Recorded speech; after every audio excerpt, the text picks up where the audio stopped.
lama tak main ni.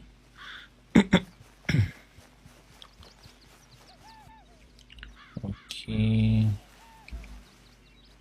Macam mana nak mau ni? Serius noob. Lama gila tak main dah game ni.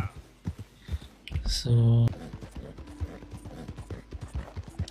selalu ni main pakai controller, tapi hari ni cikgu try pakai apa?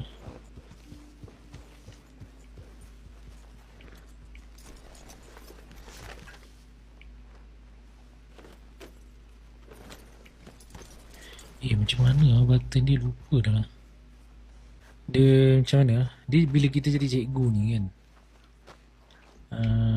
salah satu sebab kita ada kuota bercakap kan, nak cakap dengan siapa, dengan anak-anak cikgu pun kerja. So cikgu macam tak apalah, kita try lah buat streaming ni. Sekurang-kurangnya cikgu boleh bercakap.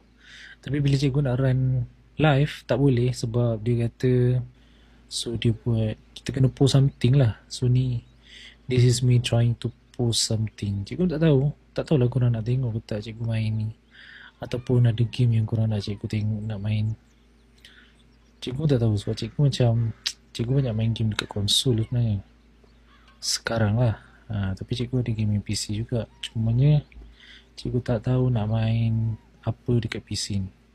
So kalau korang ada game yang korang nak suggest, okay.